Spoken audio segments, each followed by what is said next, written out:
Om Swastiastu. Perkenalkan, kami dari kelompok 8 dengan anggota kelompok. Saya Niwen Ariska Nartiani nomor absen 2. Yang kedua ada Nikade Eli Paramita Sari absen 15. Yang ketiga ada Niketut Ayu Vernia Septianti absen 26. Dan yang terakhir ada Nimade Dewu Sapitri absen 27. Di sini kami akan mempresentasikan mengenai penilaian investasi. Untuk mempersingkat waktu, presentasi akan saya mulai. Yang pertama, saya akan menjelaskan mengenai penilaian investasi. Penilaian investasi bertujuan untuk menilai usulan keputusan investasi yang seperti apa yang layak dijalankan, yang memberi keuntungan yang paling maksimal dengan risiko paling minim yang dapat diperoleh perusahaan. Ada beberapa faktor yang bisa mempengaruhi penilaian keputusan investasi, seperti estimasi jumlah investasi, estimasi waktu pengembalian investasi, estimasi arus kas, risiko investasi, dan bagaimana dampak investasi tersebut terhadap laba perusahaan. Terdapat dua kategori metode penilaian investasi yang umum digunakan. Yang pertama ada model non-diskonto. Model non-diskonto adalah metode penilaian yang tidak memperhatikan nilai waktu dari uang. Metode non-diskonto sendiri terdapat dua pendekatan dalam perhitungannya. Yang pertama ada payback period, yang kedua ada tingkat pengembalian akuntansi atau accounting rate of return. Yang kedua ada model diskonto. Model diskonto adalah metode penilaian yang secara tidak langsung memperhatikan nilai waktu dari uang dan melibatkan konsep diskonto arus kas investasi. Metode diskonto memiliki dua pendekatan metode dalam perhitungannya. Ada net present value dan internal rate of return. Selanjutnya, saya akan menjelaskan mengenai penilaian kembali keputusan investasi. Penilaian kembali keputusan investasi atau pasca audit merupakan langkah lanjutan setelah usulan keputusan investasi dipilih dan dijalankan. Pasca audit bertujuan untuk mengetahui kinerja dari suatu investasi yang dijalankan, sesuai dengan apa yang diinginkan atau tidak, mengevaluasi investasi, dan bila perlu mengusulkan adanya tingkat perbaikan atau bahkan menghentikan proyek. Pasca audit juga bisa menjadi indikator apakah informasi dan data-data yang digunakan untuk bahan pertimbangan dalam membuat keputusan investasi cukup akurat atau tidak. Dengan pasca audit bisa memberikan feedback kepada manajer untuk memperbaiki pengambilan keputusan investasi di masa yang akan datang. Sekian presentasi dari saya. Untuk selanjutnya akan dilanjutkan oleh pemateri kedua. Untuk pemateri dipersilakan. Baik, di sini saya akan membahas tentang metode penilaian investasi. Layak atau tidaknya sebuah keputusan investasi yang dilakukan bisa dianalisis dengan berbagai kriteria. Penilaian investasi yang layak bisa diberikan dengan membandingkan kecenderungan rata-rata industri sejenis.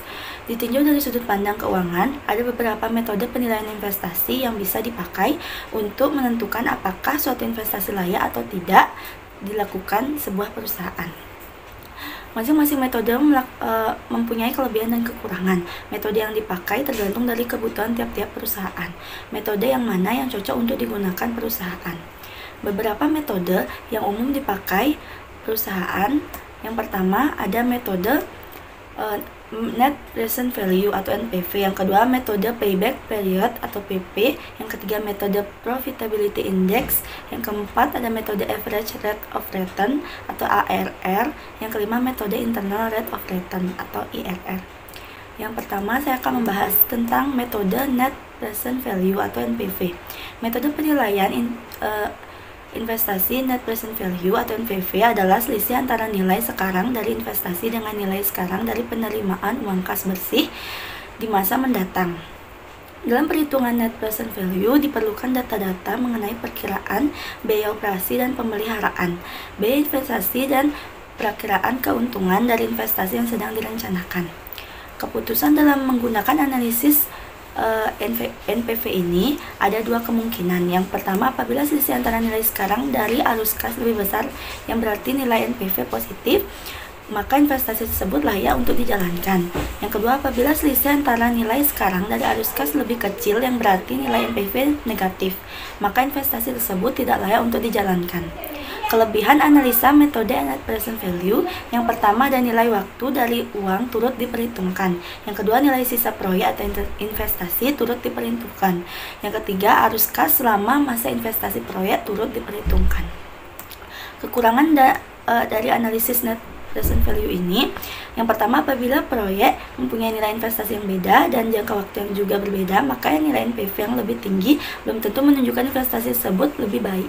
Yang kedua, manajer keuangan harus bisa menghitung tingkat biaya modal selama masa investasi. Yang ketiga, kelayakan investasi tidak hanya dipengaruhi oleh besar kecilnya arus kas.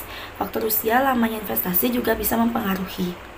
Selanjutnya, saya akan membahas tentang metode payback period atau PP. Analisa metode penilaian investasi payback period adalah sebuah metode untuk mengetahui kapan waktu kembalinya dana investasi yang telah dikeluarkan. Payback period mengukur lamanya dana investasi yang dikeluarkan perusahaan akan kembali seluruhnya seperti awal mula. Dengan analisa metode payback period akan diketahui berapa lama sebuah investasi bisa dikembalikan ketika terjadi kondisi BEP atau break even point atau titik impas. Periode metode ini dilakukan dengan menghitung periode waktu yang dibutuhkan ketika jumlah arus kas yang masuk sama dengan jumlah arus kas yang keluar. Secara umum, apabila hasil payback period menunjukkan periode pengembalian yang lebih cepat, maka investasi tersebut layak untuk dijalankan. Begitu juga sebaliknya, apabila payback period menunjukkan periode pengembalian lebih lama, maka investasi tersebut tidak layak untuk dijalankan. Analisa metode payback period hanya disarankan untuk memperoleh tambahan informasi mengenai kecepatan waktu pengembalian dana yang akan diinvestasikan, seperti perusahaan teknologi contohnya handphone yang setiap bulan bahkan muncul produk baru yang membuat produk sebelumnya menjadi usang, padahal masih baru. Sekian pemaparan materi dari saya. Waktu dan tempat saya kembalikan kepada moderator. Baik, terima kasih atas waktunya. Di sini saya sebagai pemateri ketiga akan menjelaskan kelebihan payback period. Kelebihan payback period yaitu memberikan informasi tentang kapan lamanya dana investasi akan kembali. Yang kedua, payback period memberikan informasi tentang jangka waktu. Break-even point payback period bisa menjadi alat pertimbangan sebuah risiko. Semakin pendek payback period, maka semakin kecil risiko kerugian. Begitu juga sebaliknya. Yang ketiga, payback period bisa membandingkan dua jenis investasi yang mempunyai return dan risiko yang sama dengan hanya melihat lamanya tempo pengembalian atas investasi. Selanjutnya, kekurangan payback period. Yang pertama, mengabaikan atau menerima investasi yang diperoleh setelah masa payback period tercapai. Yang kedua, payback period tidak memperhitungkan nilai waktu dari uang atau value of money. Yang ketiga, payback period tidak memiliki informasi tentang tambahan value yang bisa diterima perusahaan.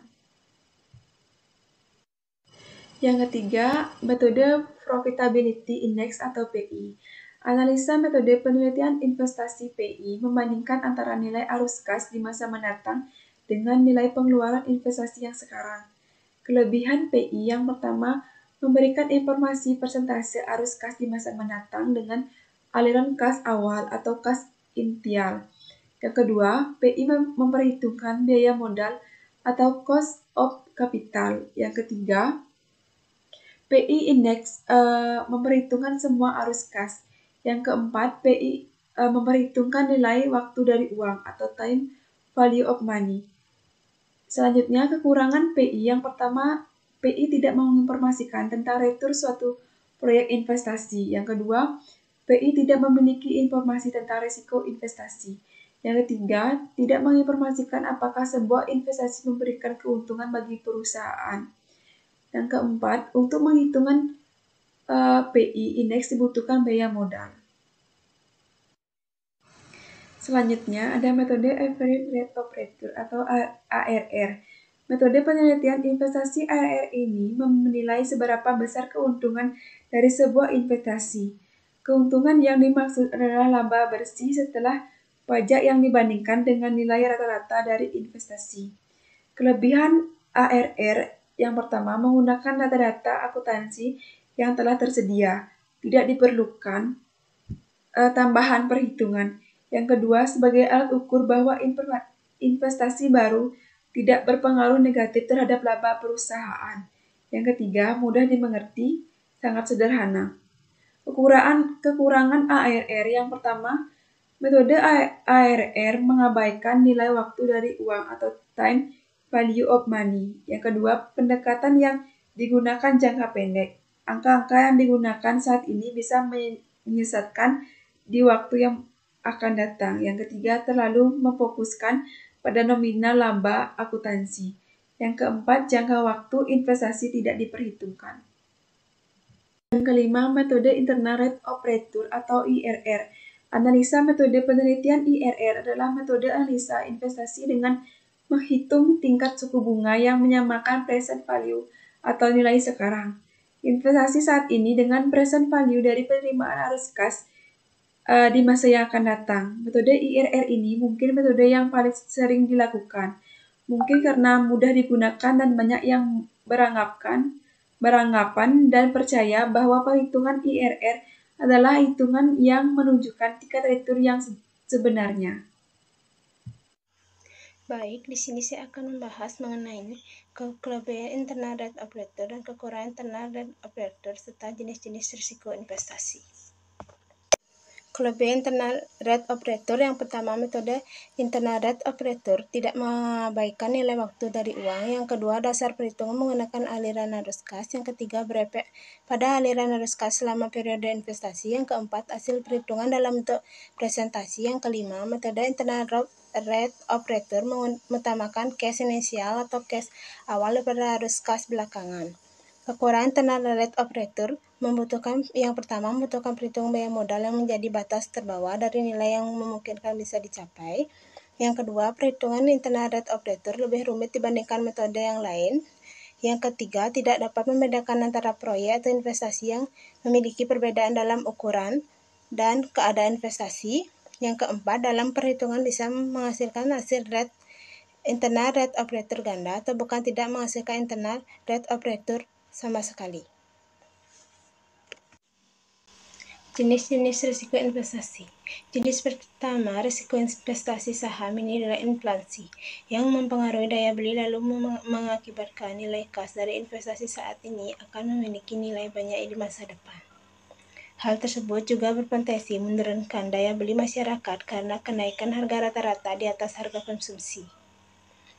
Jenis kedua risiko investasi saham adalah risiko pasar, yaitu adanya fluktuasi atau naik turunnya nilai aset di pasar.